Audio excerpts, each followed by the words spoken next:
Alrighty, hello, and welcome to my theory in practice presentation here. Wrapping up the summer semester with a bang here. I've actually really enjoyed, kind of considering where I am classroom management wise. Definitely a lot of different theories, different perspectives that we've gone through in this course that have really started to shape where I am in terms of classroom management. I'm currently in my second year of teaching 8th grade U.S. history. I also coach our We the People team at Northside Middle School. That experience has shown me just how powerful structured discussion and civic engagement can be, even for middle school students. Working with this age group, I've realized that they need a balance of structure and empathy. They thrive when routines are clear and relationships are strong. In my first 2 years, I've used a mix of routines, positive reinforcement, and logical consequences. Those help maintain order, but I've learned that real classroom management goes deeper. It's about building a culture. This action plan is my way of bringing together what I've learned through experience and through theory to create a space that truly supports student learning and voice. The heart of my plan is building a collaborative and democratic classroom. I want students to feel that they have a real say in how we function as a group. That starts with co-creating class norms and expectations, not just being told the rules, but helping set them. When students are part of that process, they're more likely to take ownership and hold each other accountable. My discipline approach is built on conversation and reflection. I want consequences to feel restorative, not just punitive. Everything, from how we enter the room, how we resolve conflict, is grounded in shared responsibility and mutual respect. The ultimate goal is to foster a learning space where students feel safe, empowered, and engaged. As I developed my classroom management plan, I found myself especially drawn to the ideas of Linda Albert, Alfie Kohn, and Richard Kerwin and Alan Mendler, three or four of the theorists that we have studied in this class. While they each bring different perspectives, what connects them is a focus on student dignity, autonomy, and relationships. They all push back against traditional models of discipline that rely on control, compliance, or punishment. Instead, they offer approaches that emphasize trust, community, and shared responsibility, all of which are central to how I want my classroom to function. Their philosophies really help me clarify what kind of environment I want to build, one where students feel safe, respected, and accountable to one another. I'm going to focus in on these theorists kind of one by one here. I just want to give them their due diligence. So one of the theorists who influenced me the most was Linda Albert, whose cooperative discipline model focuses on understanding the reasons behind student misbehavior.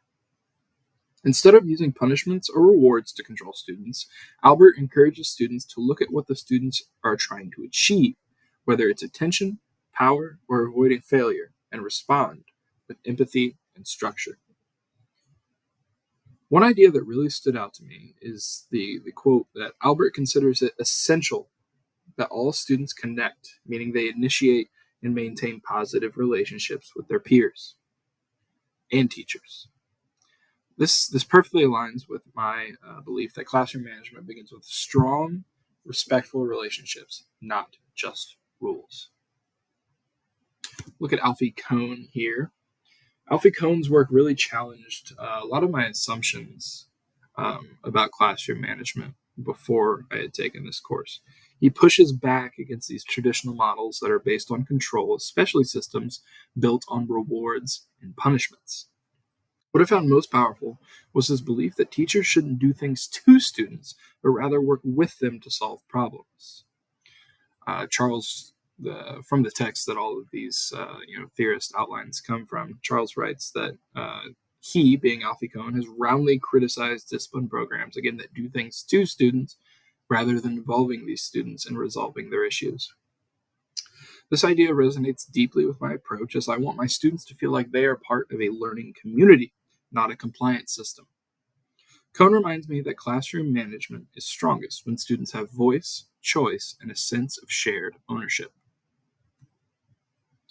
Finally, Kerwin and Mendler recommend using a classroom social contract as an effective way to make sure students fully understand the rules and expectations of the classroom. This approach helps to prevent the frequent excuse that students didn't know or didn't understand the rules, which can undermine classroom management.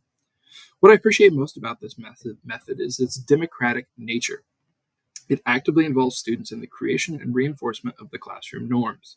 By doing so, it encourages a sense of shared responsibility and mutual respect between teachers and students.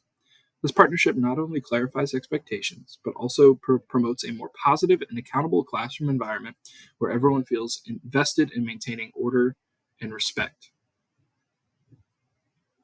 So now getting into my own philosophy, which will change as the years go on, but where do I stand at this point? At this point, my classroom management philosophy is grounded in the belief that positive relationships with students form the foundation of a supportive and effective learning environment. As Albert highlights, it is essential that students connect with both their peers and teachers to feel motivated and engaged. I also embrace Alfie Kohn's approach, which rejects traditional discipline programs that act on students without their input. Instead, I involve students as partners in resolving conflicts and maintaining order. Additionally, I incorporate democratic methods like Kerwin and Mendler's classroom social contract, which we just discussed, which helps clarify expectations and prevents misunderstandings about rules. Together, these approaches emphasize prevention, clarity, and collaboration as keys to successful classroom management.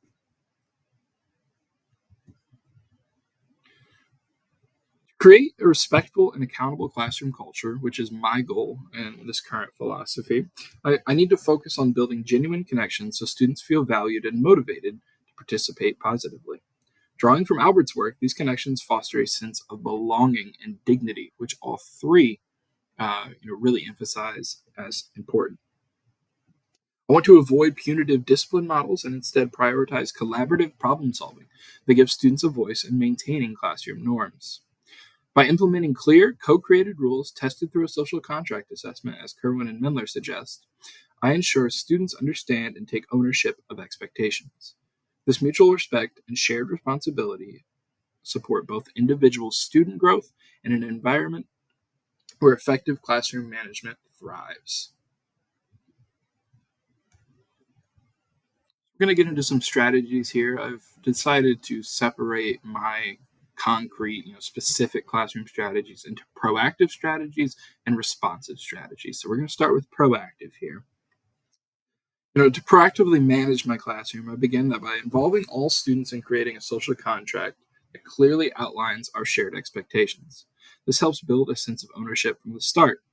I want to make sure rules are posted in simple language and review them regularly during the first weeks to reinforce understanding. Consistent routines, like using countdown timers or hand signals for transitions, help maintain structure and reduce chaos. I also prioritize giving immediate, specific praise when I see positive behavior, which encourages students to repeat those actions. On the responsive end, I strive to handle situations calmly and privately to maintain student dignity and respect. I want to use restorative conversations that focus on understanding what happened, how others were affected, and what can be done to make amends. Offering students choices, even small ones, like where to sit or which task to start first, helps reduce power struggles and promotes their sense of control. Finally, I incorporate reflective activities, such as a brief written reflection, to help students think critically about their actions and develop greater self awareness and responsibility. To implement these classroom management strategies effectively, I plan to introduce the creation of a social contract during the very first week of school through guided discussions with my students.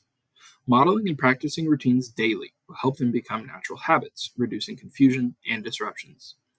Consistently using positive reinforcement across all classroom activities will encourage students to engage in desired behaviors. Additionally, I will set aside regular times for check ins, giving students space to share their thoughts and allowing me to address any concerns before they escalate. The implications of these strategies extend just beyond just maintaining order. They help build a respectful and inclusive classroom culture where every student feels heard and valued. By encouraging students to take ownership of their behavior, these approaches foster accountability and reduce disruptions, which creates more time for focused learning. Moreover, These strategies support the development of important social emotional skills such as empathy and self regulation, preparing students not only for academic success, but for positive interactions both in and outside of the classroom.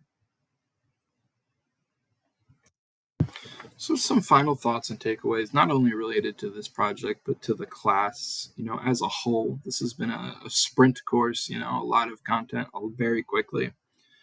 Classroom management, it's very complex. It's a dynamic process that works best when it is grounded in strong, positive relationships with students and actively involves them in shaping the learning environment.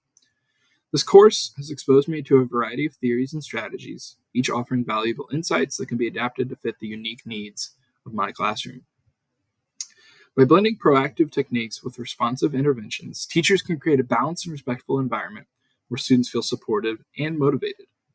Ultimately, effective classroom management requires ongoing reflection and flexibility, allowing educators to grow and improve alongside their students. I want to sincerely thank Dr. Siebert for guiding us through this course and providing the knowledge and tools to develop as thoughtful, effective educators. Thank you so much.